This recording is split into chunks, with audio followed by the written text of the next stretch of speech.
So my dudes, SaiyanSalamander here, and for those of you that don't follow my Twitch channel, I've been streaming a lot of Pokémon Unite lately. I've never really been into MOBAs, but for whatever reason, I just really seem to like this one. At the moment, I'm just your standard Filthy Zeraora one-trick, but I've been learning a bit of Absol too. I've tried a couple other characters so far, but none of them really felt as good as playing these two yet. But I do really want to try look outside my role at some point, once I'm confident as a jungler. Since I'm enjoying the game so much though, I really wanted to make a bunch of videos about it. Originally I was just going to make a top 10 Pokemon that I'd want to see playable in Unite video, but I couldn't fit all the characters onto one list, so I figured I'd separate it into a top 10 list for each role in Unite. But then I split up the videos even more because I couldn't narrow down the list to just 10, and a lot of my picks were starters, legends, mythicals, or evolutions, so I decided to make their own separate videos for them, leading a grand total of 9 Unite character wish lists that I'll be making for you guys. I also wanted to hear what playable Pokemon the rest of the community wanted to see, so I'm going to be tagging a different content creator after each of these videos. But if you aren't tagged, feel free to make your own video, or just leave a comment on who you want to see. You don't need to go crazy and organise them into different categories like I did if you don't want to, just let me know who you want to see playable in the game. Also, before I start things off with my first pick, I just want to say a huge thanks to my friend Tom, who helped me come up with all of these ideas, and looked through the ones I came up with to make sure they were all good. After all, he's played a lot more MOBAs than me, so he's got a better idea of what would work and what wouldn't work in a MOBA game. Kicking things off with a pseudo-legendary right off the back. My number 10 most wanted all-rounder is the Iron-Leg Pokemon, Megagross. Megagross has some high defensive stats and a great attack stat to boost, so I figured being an all-rounder suited him the most. But he's also fairly good at supporting his team too. His passive ability is Clear Body, so it makes him immune to the opposing team's stat and mobility debuffs. For his free hit passive, it's called Compute, which I thought would be fitting since he has the brain of a supercomputer. Megagross analyzes the opponents as it fights, and every third hit raises Metagross's attack power and defense and special defense. It makes him really good at extended fights, since he's got the bulk to take on Pokemon that can out DPS him, and get even bulkier and deal more damage the longer the fight goes on too. So even though he's a physical attacker, he might be a good contender for a Shell Bell. Meteor Mash and Takedown are its starting moves. I think Meteor Mash, while isn't Metagross' signature move, is one I really associate with him on. And since Lucario already has the move in Unite, it would work exactly the same as Lucario's. It's also got Takedown to reference it being Beldum's only level up move until Metang, so in Unite it would be a dash attack that would deal a little bit of recoil damage back to the Pokemon. As for Metagross' evolved moves, the Takedown upgrade is the choice between Bullet Punch, which is a dash attack with an interrupt, or Flash Cannon, which is a chargeable beam that you can briefly charge to deal extra damage. For Meteor Mash's evolved moves, you've got a choice between Hammer Arm, which is a large stomp that deals big damage at the centre of the stomp, but then deals additional damage like an earthquake in a conal form around the stomp too. The other option is Telekinesis, which Slowbro already has. So you've got the option between a dash with an interrupt or a damage with a range attack, and the option between big physical damage or utility. You can combo them up nicely too, using Telekinesis to lift a foe up into the air and then hitting them with a fully charged Flash Cannon, or Bullet Punch to get into their face and then smash them with a powerful Hammer Arm to deal major damage. Finally, his Unite move is called Supercomputer, to reference how big of a galaxy brain Megagross has. It's basically like an insanely good UAV. It pinpoints all the enemies on the map, shows their exact health, and even shows their weak points, making it a lot easier for Megagross and its allies to land crits on the foe. This combined with its Telekinesis makes him a really great all-rounder support hybrid, and will make a great addition to any Unite comp, especially if you're solo queuing and could use some extra bulk and support, and a decent amount of damage output to boot. Going from one pseudo legend to another, my next choice is the armor Pokemon Tyranitar. I almost actually made Tyranitar a defender since it's a pretty bulky boy. His attack stat is so high, and he's based on Godzilla and other kaiju, I feel like I needed to make him an all-rounder, so it can show off his attack as well as his defense. Its passive is pretty similar to Alolan Ninetales, since it's a pretty similar ability, except since it's Sandstream, not Snow Warning, it's more of a Rock-type oriented ability instead.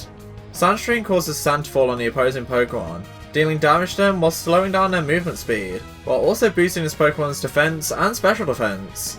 Hitting the same target with sand and rocks multiple times causes its field of vision to decrease, and prevents them from viewing the map. Even though it's a Gen 2 mon, I thought it'd be cute to reference Gen 3, since sandstorms obscure your vision and you need the Go-Go goggles to stay through them. So I figured it'd be a good effect and a nice reference to add to the ability. For Tyranitar's free hit passive, I wanted to base it on the concept behind the Pokemon, being based on kaiju. So I figured as a giant monster, it would end up destroying the ground around it while attacking the enemy. So on every third attack, Tyranitar slams the ground, doing some minor conal damage in a small radius. For its starting moves, Larvitar comes with Rock Slide, which is the same as what Crustle has, and Bite, which me and Tom couldn't figure out for the life of us if another Pokemon had it or not. But if it's not in the game yet, then Bite would deal damage to the foe in front of it and stun them for a second too. Rock Slide can evolve into either Stone Edge, which summons a few rock pillars in a line that pierces the opponent with a high crit chance, or Hyper Beam, which is a powerful beam that causes an explosion to occur in an arc, damaging anyone caught up in the blast. It does have a high cooldown charge though, to reference how you need to recharge for a turn after using the move. Then Bite evolves into Rock Tomb, which is also the same move as Crustle, and Crunch, which is a more improved version of Bite, dealing more damage and lowering the foe's defense after it's used. Finally, let's talk about Tyranitar's Unite move, Kaiju's Wrath. First, Tyranitar stomps the ground, which does some AoE damage and throws them all off balance. Then Tyranitar immediately fires off a Hyper Beam.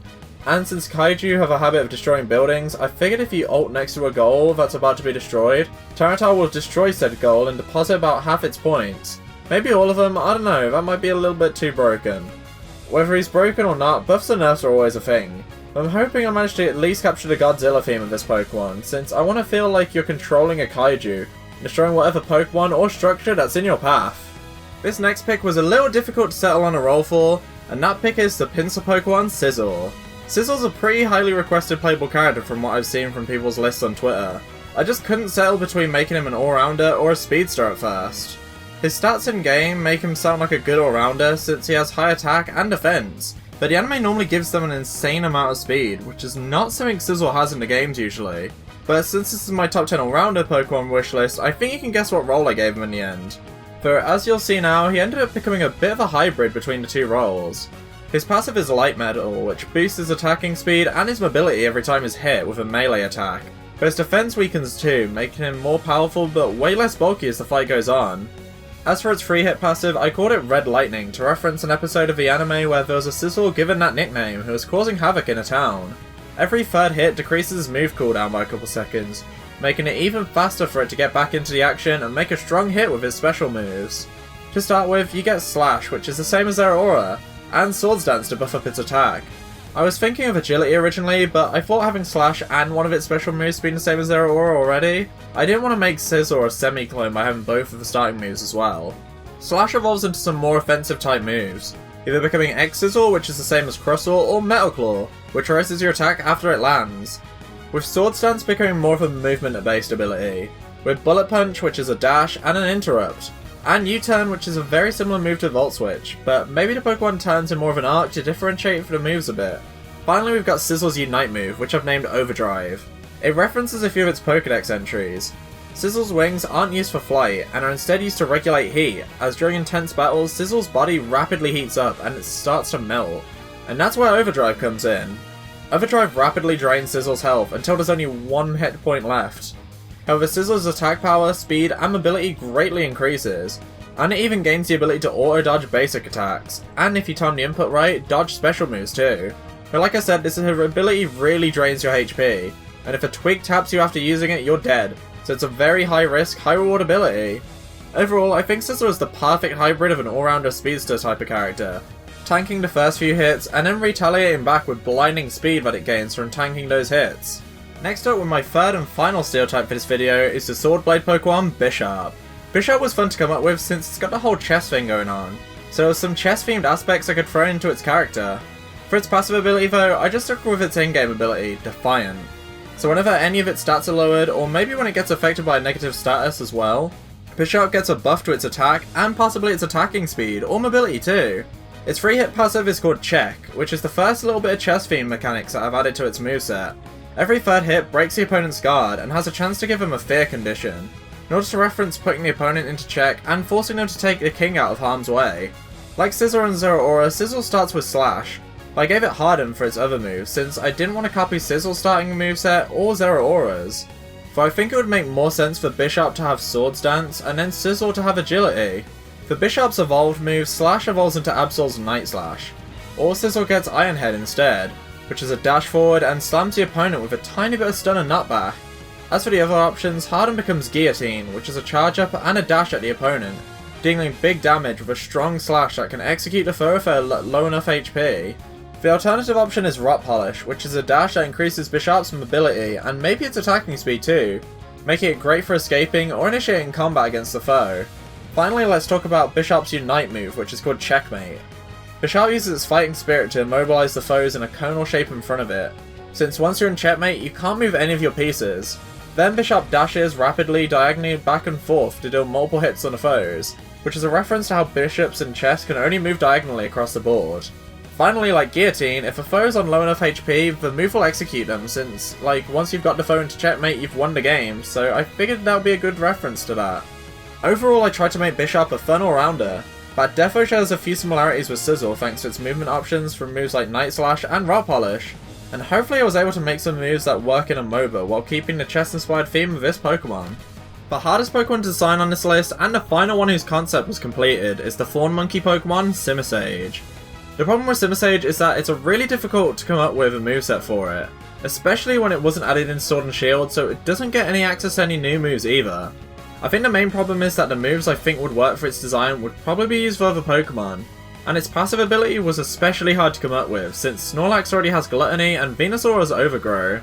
I don't know if I've mentioned this yet, since I actually had to backtrack and write Simusage's portion of the video later, but I'm really not a fan of reusing abilities that other Pokemon already have, especially when you keep the name but change how it works, like with Charizard and Cinderace. So instead of using one of Simusage's in-game abilities, I gave it a new one. It was difficult coming up with a name for it, so if you've got any other suggestions for a name change, then drop it in the comment section with your idea. But for now, I'm going to just call it Monkey Business. It gives Simusage a different passive depending on what lane it currently is in. If you're in jungle, Simusage gets a mobility buff, and gets a slight XP boost while defeating enemies there. Top lane gives Simusage a little bit of self-sustain, maybe by storing some berries on it or using Ingrain.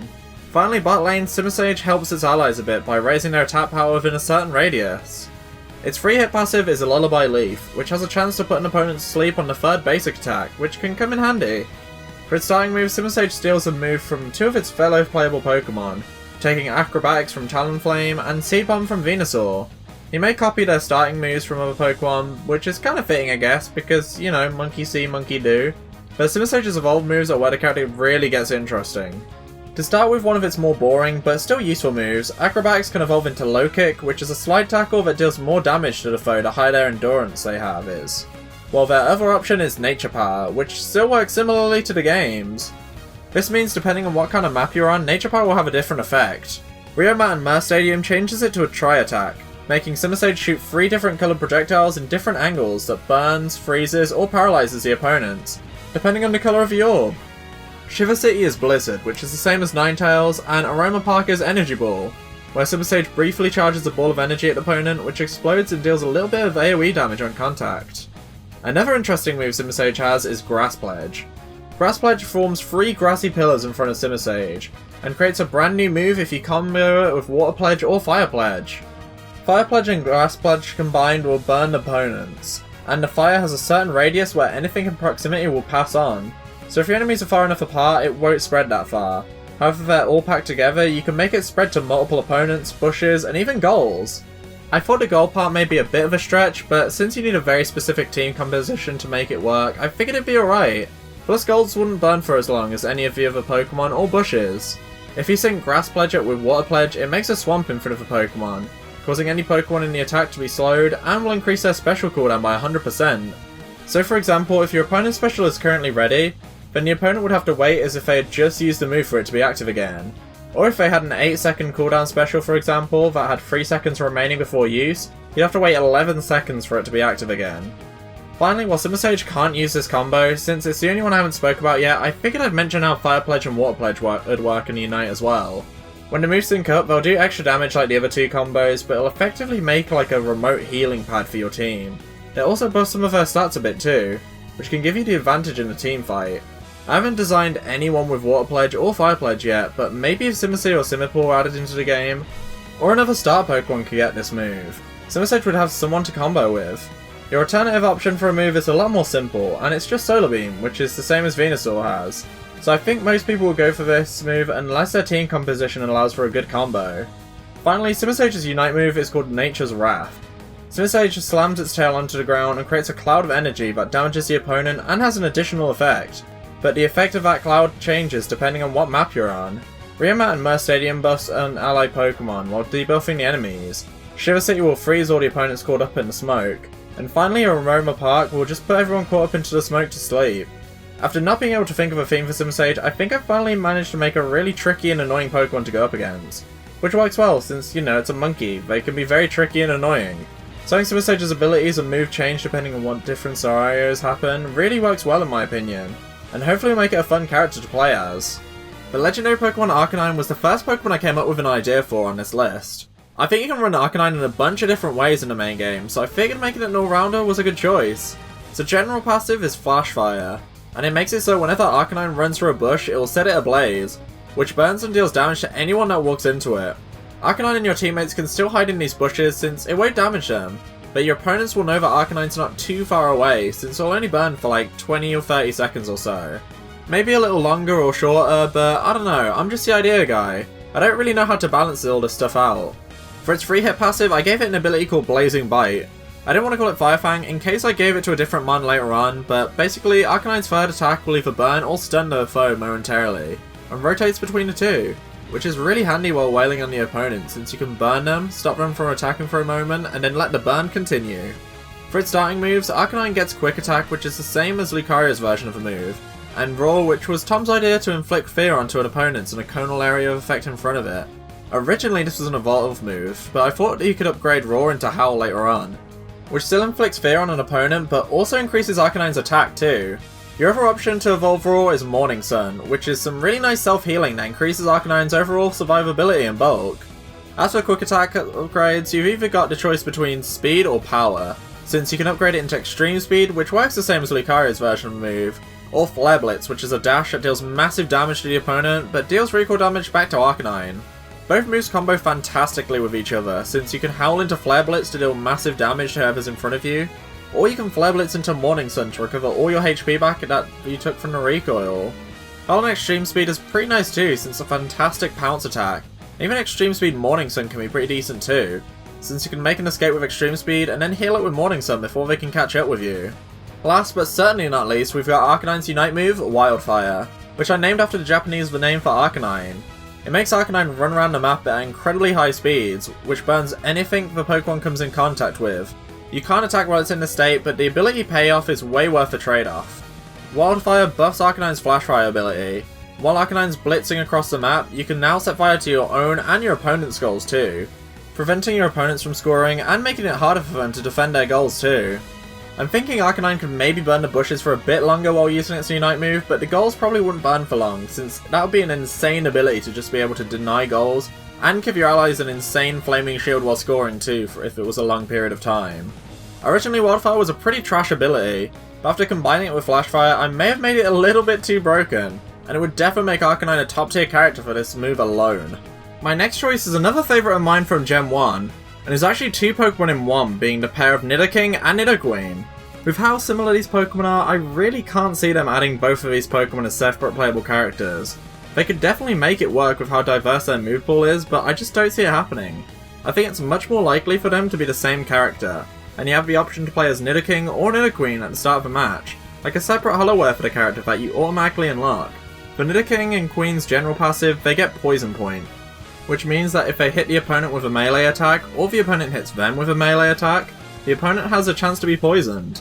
As for their free hit passive, it's called Toxic Burst, and it unleashes a cloud of poison around yourself that poisons enemies around you.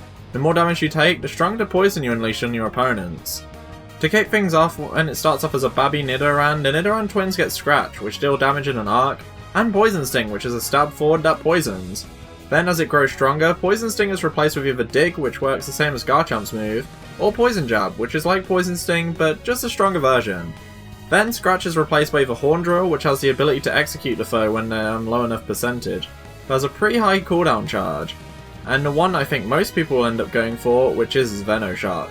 Venoshock deals a bit of poison damage against the foe, and if the foe is already poisoned, it will do even more damage and deal all the poison damage that the enemy would take all at once, instead of over time like normal, making it a really good ability.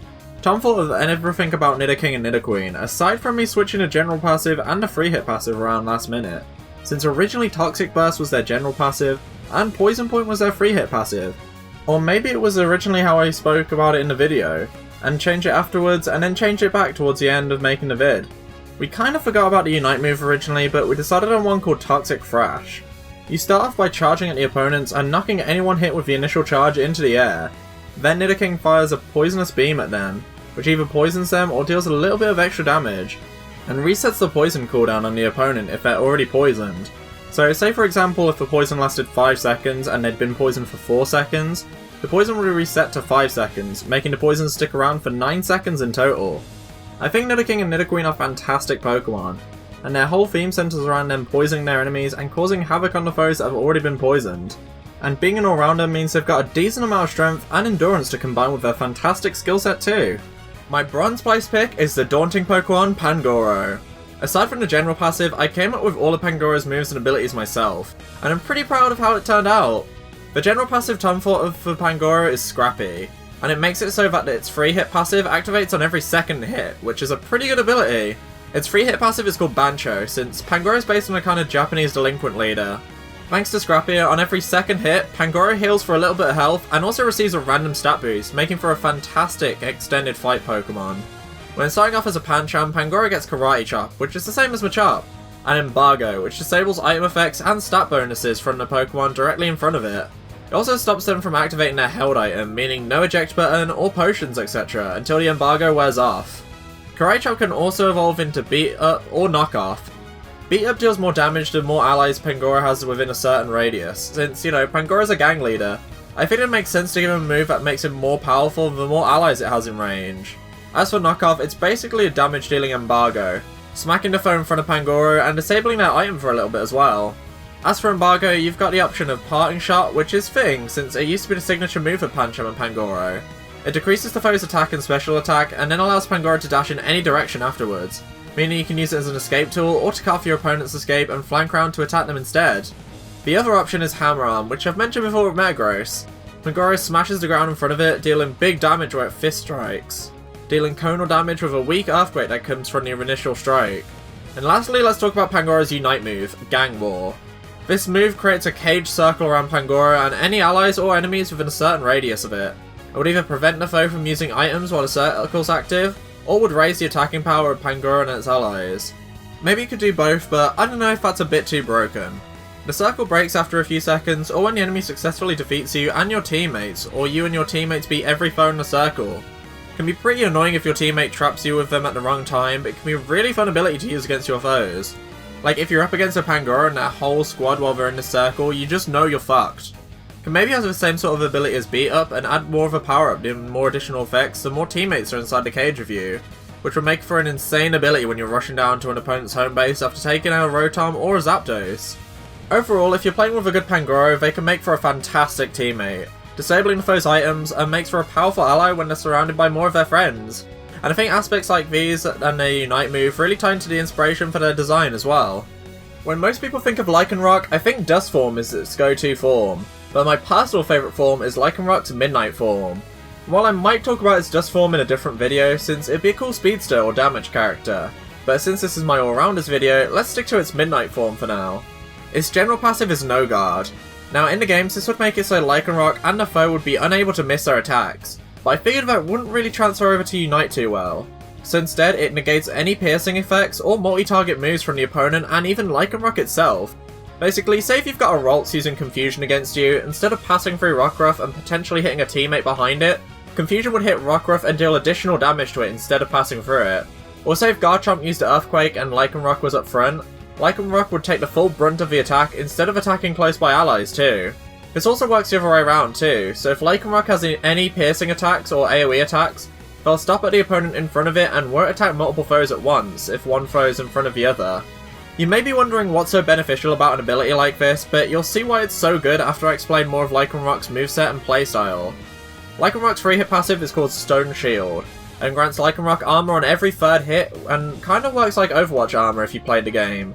So increases Lycanroc's max HP stat for a limited time, and that extra health has a bit of defense increase too, making it a little tougher to take down that HP. Rockruff's starting moves are Revenge and Rock Slide. Rock Slide is self-explanatory since Crystle's already got the move, and Revenge deals more damage if used within the first couple seconds of the foe making an attack. Revenge can either evolve into Counter, which doubles accumulated damage from the foe right back at them, and Reversal, which deals more damage less HP Lycanroc has. and shoots out small rock-like projectiles that burst in a circle around Lycanroc. Usually this would penetrate the opponent, though it doesn't for Lycanroc thanks to No Guard. Rock Slide can either evolve into Stone Edge, which has Lycanroc slam its fist into the ground, creating giant rock pillars in front of it like in the anime, which penetrates the opponent and has a high crit chance. Or you could go with Taunt, which is like a reverse fear kind of move that causes the opponents to approach Lycanroc instead of its allies or them retreating. If you're still wondering what the benefits of No Guard are after hearing Lycanroc's moveset, then let me give you a better explanation before I move on to Lycanroc's Unite move. Basically, Lycanroc is a kind of a counter bruiser type of character. He can tank a ton of hits and then deal more damage based on how much damage he's already taken. So with No Guard, Lycanroc can take all the brunt of a foe's attacks instead of its allies, meaning your friends will take less damage and you'll take more of it, which means you can then use that damage against your opponent to knock them out. The same goes for Lycanroc's move, so while it loses the ability to take on multiple foes at once, it destroys opponents in 1v1s. As No Guard will cause moves like Stone Edge and Reversal to deal additional damage to the Pokemon you're fighting, in exchange for not being able to attack any foes that are behind them. Finally, we've got Lycanroc's Unite move, Sinister Summit. It doubles the combined damage taken by the team currently, and basically combines Stone Edge and Reversal, creating Stone Edge-like pillars that emanate in a circle from Lycanroc and push outwards. It's an incredible move to turn the tables in a fight, though it doesn't work incredibly well when you're already winning it, since you won't be doing much damage when you and your allies are close to max HP. Overall, Lycanroc is an insanely good bruiser kind of character, having the endurance and attack strength to make for a really scary opponent or a really tough ally, and a defo a character I'd pick up in order to stray away from my current speedster one-tricking habits, and try out a new role instead. Finally, I get to talk about one of my top 5 favourite Pokemon in general. It's grown on me over the years since I name it after my favourite Fire Emblem character, Tiki. My number 1 most wanted all-rounder is the Mystic Pokemon, Flygon. Like Nidoking and Nidoqueen, Tom literally came up with everything for this character. Only things I added onto it was its Unite move, and I changed its general passive ability's name. Though the effect I kept the same. Originally Tom gave it Levitate as the ability, but I changed the name for 2 reasons. First off, I don't really like Pokemon having the same general passive names but having different effects, like Charizard and Cinderace both having Blaze. Personally, I think the original Kanto starters should just have Blaze, Torrent and Overgrow, and then Greninja should have had Protein with Cinderace having Libero. Gengar's already got Levitate, so I didn't want to give Flygon the same ability and change the effect of it. Besides, Flygon would start off as a Trapinch, and it would make no sense for Trapinch to have the Levitate ability. So instead, it's got an ability called Mystic Aura, which increases the Pokemon's mobility every time it levels up, to reference how Flygon starts off as a Trapinch and would be pretty slow before evolving into Vibrava and Flygon becoming a lot faster. Flygon's 3-hit passive is Sandstir, which causes every third attack to create a cone of sand that slows the opponent down, maybe clouds their vision a bit too. At the beginning of a match, Trapinch has Tackle, which is a lunge forward that causes damage, and Bite, which roots a targeted enemy. Tackle can either evolve into Dragon Breath, which is a mid-range beam that causes paralysis, or Sandstorm, which creates a shroud that works like Tyranitar's general passive ability, aside from it that it's on a cooldown and not constantly active. Then Bite can evolve into Earthquake, which is, the same as Garchomp's move, or Earth Power, which is a circular strike that deals extra damage to slowed targets. Finally, Flygon's Unite move is called Desert Spirit. It's a pretty supportive ult that doesn't deal too much damage, and instead creates a sandstorm that covers the entire map, dealing minimal damage over time to the enemy team while also camouflaging Flygon and potentially their allies too, making it like the entire field is one big bush that works in your favour, and the foe will only notice you when it's too late. Flygon's a fantastic unit that almost fills up every slot at once, which is kind of fitting I guess since it has a fairly mixed stat spread. As an all-rounder, it's got a bit of damage and a bit of endurance of a defender. Its passive ability makes it a little bit of a speedster during the late game. And finally, its Unite move is Sandstorm and Sansa abilities kind of give it more of a supportive aspect too. I'm hoping while it shares a type and a role in the version we came up with for Unite with Garchomp, it won't hurt its chances to be included in the game with a future update too. That's all the all-rounders I've got to talk about for this video, I'm afraid, but I hope you enjoyed it, my dudes. If you did, please leave a like, subscribe, and ring the bell to see more Pokemon Unite wishlists and other content from me. And leave a comment on what all-rounder Pokemon was your favourite that I talked about in this video, as well as which ones you'd personally like to see. Like I said at the beginning of this video, I'm going to be tagging a different content creator in every Unite wishlist I make, and this time I'm going to be tagging a pretty infamous guy, Jerry, aka Infamous Infinite. I'll be leaving a link to his channel in the description below, so defo drop him a subscription and keep an eye out for the Unite wishlist from him in the future. And remember, if you want to participate in this tag series too, defo feel free to. Make sure to tag someone else and let me know so I can see who your picks are. Speaking of the description, I've also got a Twitch channel and a Discord server linked down there too. So if you want to watch me drop back down to a beginner rank in Unite, see some live playthroughs of games like Near the World Ends With You and Kingdom Hearts, or you just want to hang out with the rest of the community, then please check out the link in the description below. Again, thank you for watching the video, and I'll see you in the next one, my dudes. Until next time, bye!